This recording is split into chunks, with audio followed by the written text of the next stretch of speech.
This is for sorry. This is for gender and media.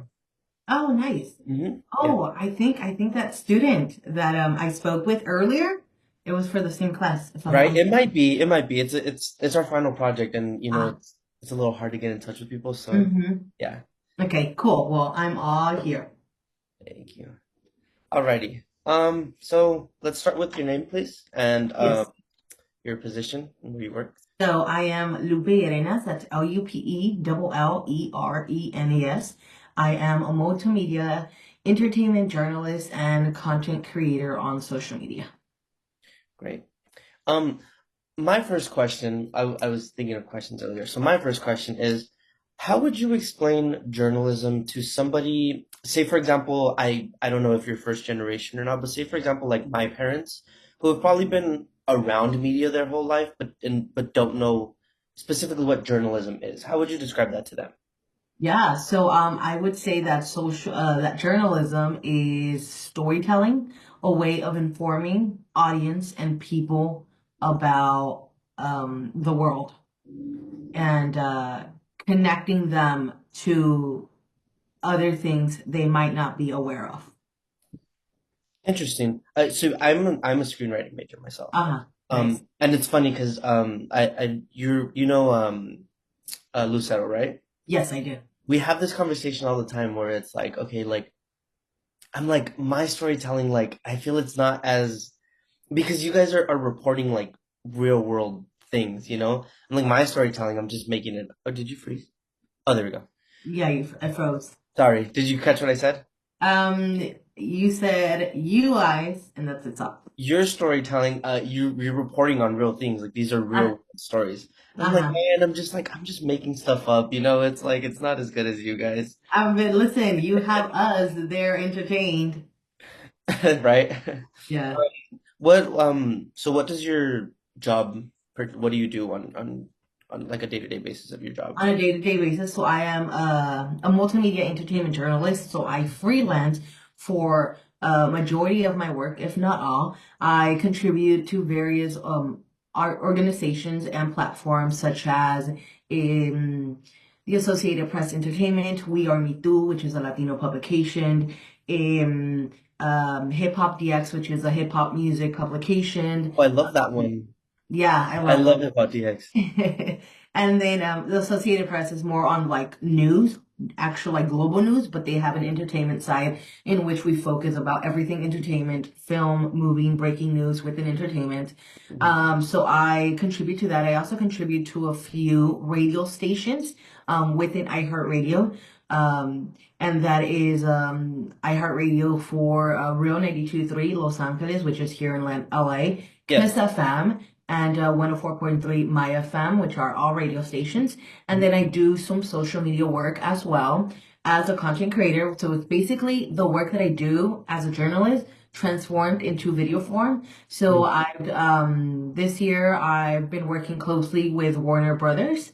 Hollywood. I've also been working closely with Secret Los Angeles, which is a Los Angeles publication on social media, which lets you know everything that's going around in Los Angeles. So I do social media content for them, whether it is covering events, telling you about something secret or like going on here in Los Angeles. Yeah. So I do a little bit of all of that.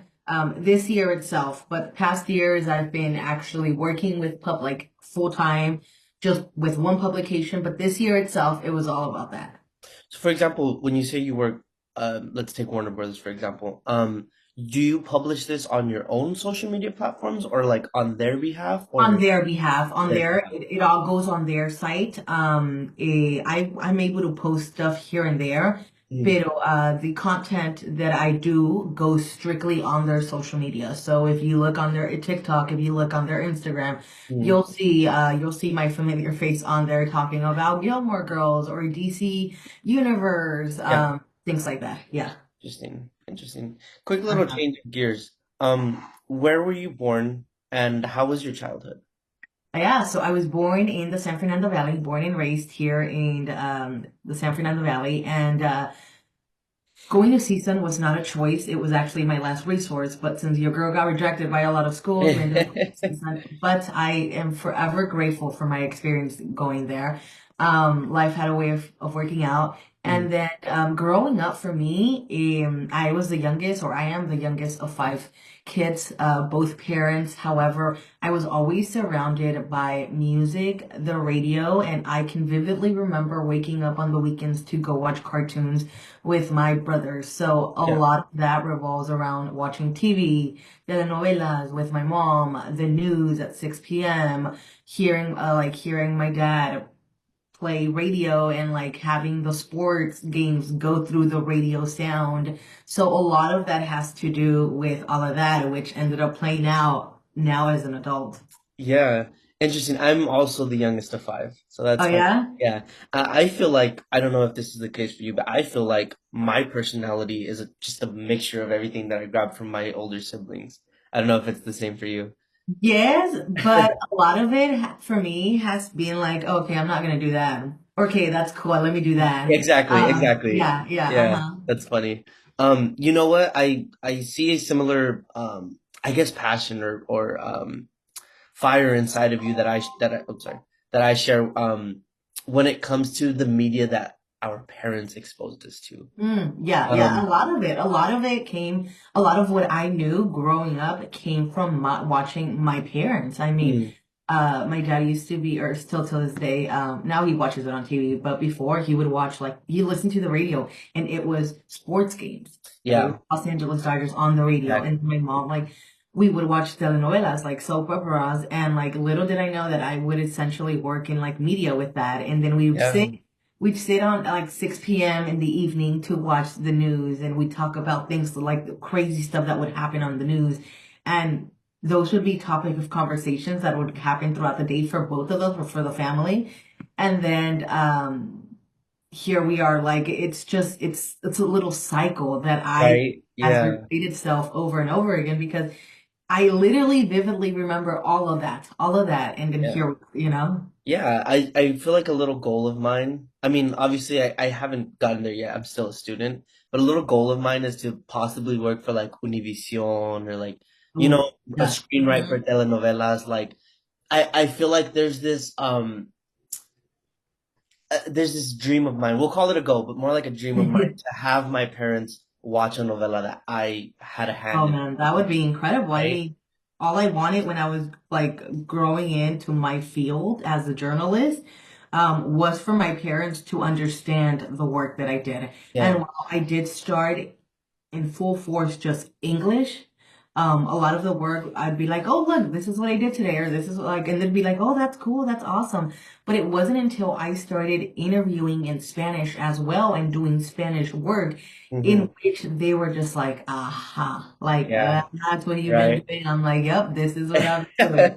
And they knew of the people that I would, interview or write about in Spanish. So that was always the goal, but obviously I had to get there somehow, and it Yeah. started with my English work. English. That's interesting. That's very inspirational. I will tell you that. That's very Thank you, inspirational. thank you, thank you. Yeah, and it's possible. It's just a little pathway that you have to follow. And what made you decide to first become a journalist? I wasn't, I've always liked media. I've always liked music. I've always liked to, all that stuff. However, when I was in community college, because I went to a community college, then I transferred out. And then I did everything that I had to do to become a journalist. But I was a psychology major in my last year of community college. And then I transferred out with the transfer in psychology. And I ended up getting accepted to CSUN as a psychology major.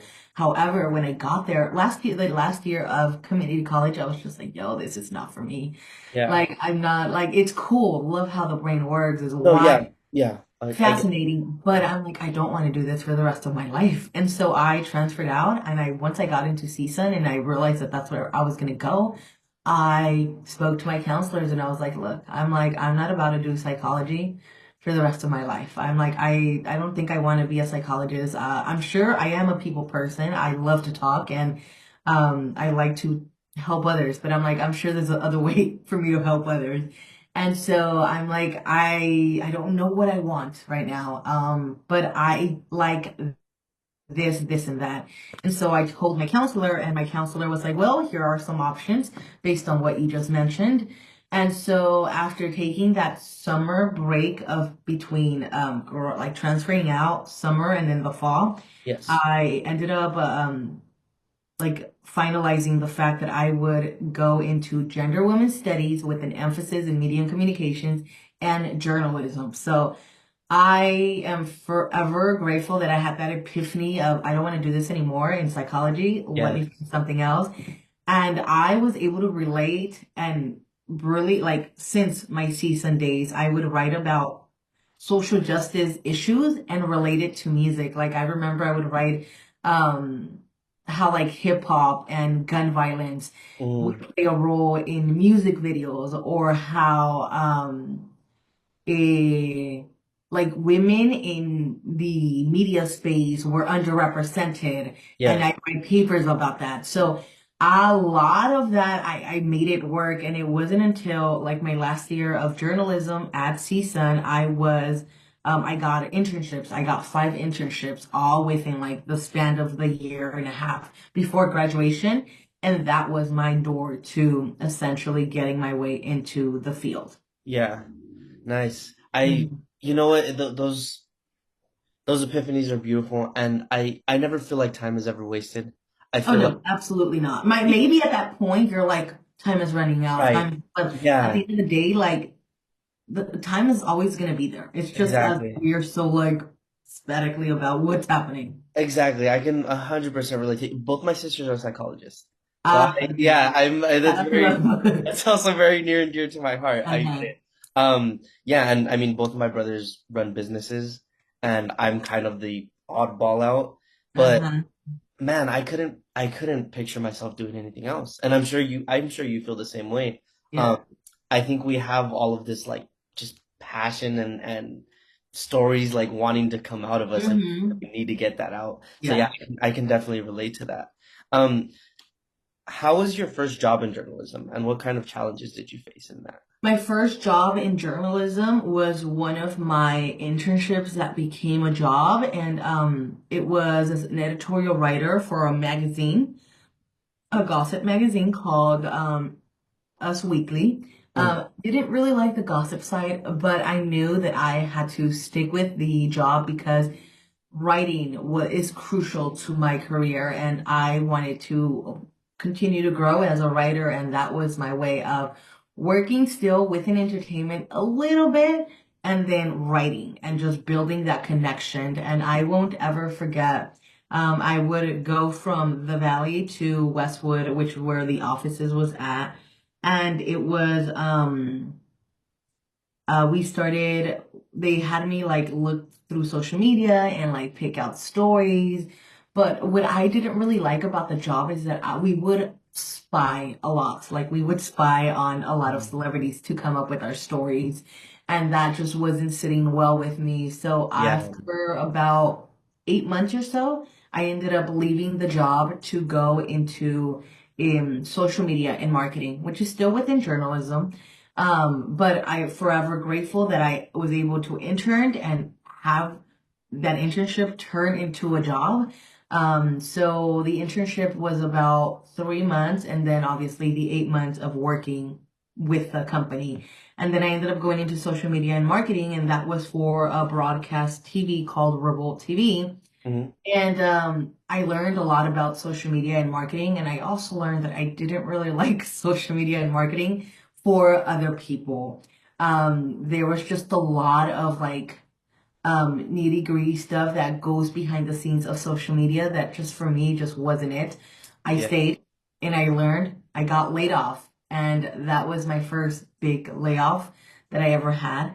And then from there we continued growing. But that was one of my first 2 jobs that I say that credit my career in journalism.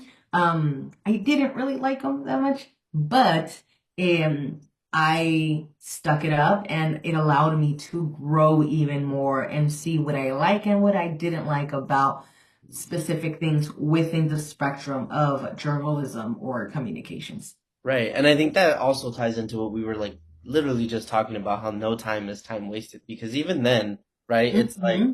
you kind of figured out like, okay, I do like this and I don't like Yes. this. Uh-huh. And I think that that's the beauty of working so early on in your career.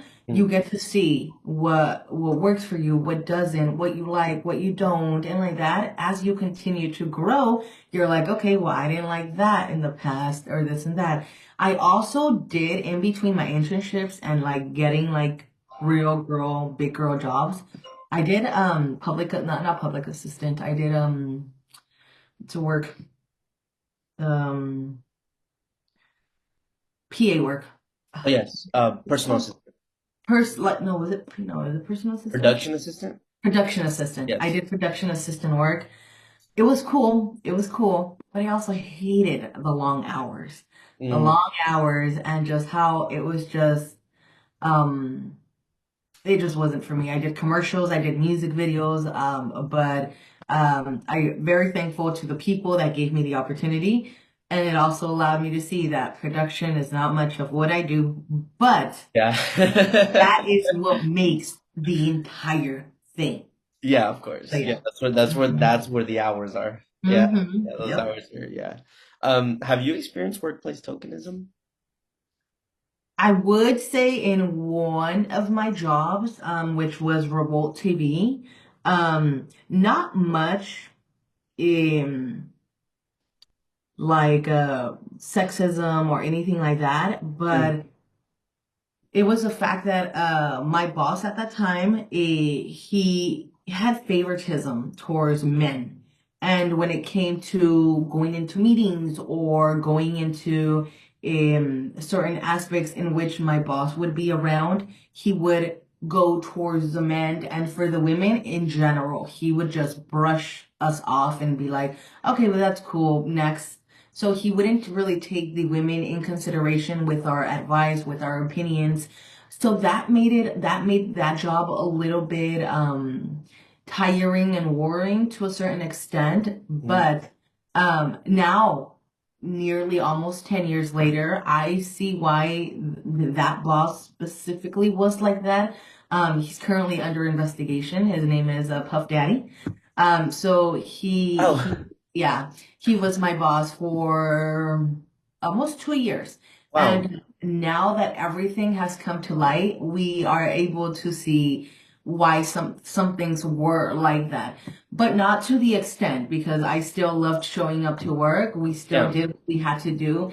Every now and then there were some things that were a bit like off the market or just off the radar. Mm, But for the most part, not that I can think of. However, I do have friends and like counterparts and colleagues that have experienced much more than I have. So I want yeah. to say I have been somewhat lucky to not experience a lot of these stories that I've heard in the past. What about white privilege? Have you? Oh, yeah. Yeah. With a lot of the work that I've done since starting, a lot of my colleagues have been Caucasian, have been white. And I feel like because I'm of color, sometimes they've come to me for things such as, minorities things or artists of color or because they're not so much in the know of that. And while I do appreciate that they take me in consideration to a certain extent when it comes to things like that, I also feel that I am their only resource in for them to not be like, oh, well, I don't want to mess something up, or I don't want to seem racist, or I don't want to do this the wrong Mm, way when it can go off a certain way. So I've felt sometimes that I've have to really present myself as much more formal because of the way that I look and the way that I've been raised and mm, how sometimes a lot of my background doesn't really tie into the background of my other counterparts and male Caucasians or female Caucasians. So sometimes I felt like that, like I have to show up twice as much, but it also allowed me to see that yes, I am proud of my roots. I am Latina and I will continue to take up spaces in places that have allowed me to sometimes be like belittled or not really taken in consideration. yeah. When you say they come to you for resources, I mean, My mentors always told me, "Hey, it doesn't matter if you're the diversity hire because that's a that's a foot in the door." Hmm. Do you feel like it would be instances where you had something to gain from it per se? What I what? Where you had something to gain from it per se? Like, okay, well, Yes, it doesn't because always be. I would inform them or I would put them on about specific things. So I won't ever remember when I was working for Us Weekly and we were covering a story on Eva Longoria. And Eva Longoria has at that, oh, I want to say maybe like 10 years ago. She's always had that like whitewashed, Mhm. but she's Latina. Yeah. And so I remember we were working on this story, and she, one of my Caucasian friends or white friend, coworkers at that time, she just couldn't understand or grasp the fact that Eva Longoria, was able to quote switch Mhm. in ways of I can be super white in this interview, but I can Mhm. also be Latina in this. And Yeah. she came up to me and she's like, Lupe, do you ever think like some of your people are fake? And I'm like, what do you mean some of my people are fake? And then she, Yeah. Eva Longoria, she's like, well, she can be, she talks very formal here, but then over here when she's cooking in her kitchen, she has an accent and she does things that she doesn't do when she's on interviews. And I'm like, well, I don't think that's being fake. If anything, I think that's fitting the mold of what entertainment media has sometimes given people to Mhm. do. I'm like, oftentimes, if you are, for example, Selena Gomez, I mean, Yeah. she received hate from another Mexican actor who, because Selena Gomez didn't really quite speak English professionally in this film, and yet she got backlash. But it goes back to saying, because I'm white, but I'm also Mexican or Latina. That doesn't mean that I can't do both. Yeah. So I still remember that instance of her coming up to me and telling me like if my people were fake. And I'm like, no, I just think that's a way of adapting to the Exactly. That's what reality took the of words out of my mouth. the world that we are in. Like, Yeah. because if we speak a certain way as a Latino, they're gonna be like, oh, well, that's not a way to speak, or that's trash, or you sound a little ghetto. But then if you Yeah. speak too formal, oh, you're whitewashed. So it's like, we can't really be that, or we can't really do that because people are still gonna criticize. So at the end of the day, you're gonna still show up as yourself. So As yourself. that was a point in which I was just like, no, we're not fake. We just know how to, and in what ways to show up and really read the bigger picture and Yeah. see how it is. Yeah. And what about any male privilege? Have you? Male privilege, maybe in that job that I mentioned earlier, and how they would always take the men's perspective and opinion way more than women. And they would just like, sometimes they would laugh at our opinions, or they'd be like, like they would just brush us off. Um, Early on though, I would always be told in like journalism classes over at CSUN that sometimes that we would have to work, a lot more than our male counterparts that were white, Mhm. because of being a woman of color, or because being people of color, we had to show up and really showcase that we deserved to be in spaces like that. I believe, I think I even took this class that you're speaking, 371, right? Yes. Yeah, yeah. Okay. Yeah, I remember taking that class and writing about things like that and coming up with, you know, in instances in which we would, things like that were still happening. Until this day, they are like, I have stories from friends of mine that like their male counterparts make their entire workforce miserable. Like, they get harassed on a day to day. And for me, I haven't experienced to that extent, But every now and then there can be a male in which he thinks he's superior of what I know. Yeah, And I just, swallow that pride and just continue to show up because if I don't do it, then who else is going to do it? yeah, yeah. I feel like you see it in all, I guess, levels of society because Mhm. even with like minimum wage jobs, you see it happening. Oh yeah. Uh-huh.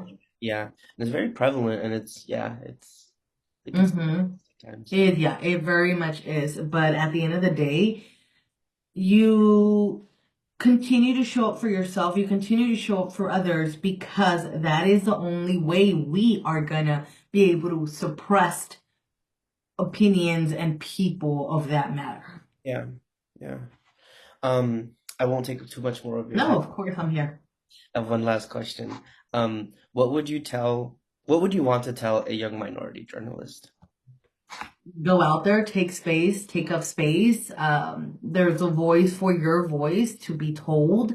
Despite what media or what entertainment or what the space that you're trying to go in tries to tell you. For example, over the last 10 years, Latinos in higher education have increased their percentage from like I think for a bachelor's, it was once like 10 years ago, it was like 4%, and Mhm. now it's like at a 8-10%. Obviously, it's not a lot, but that shows that we're still showing up and taking up space. So just know that whatever you want to do within the space of journalism or just in any media space or just work space that you want to do, and sometimes you don't see people that look like you can be that person that looks like you. You can be that person that looks like someone else because you just never know how the ball game continues to evolve.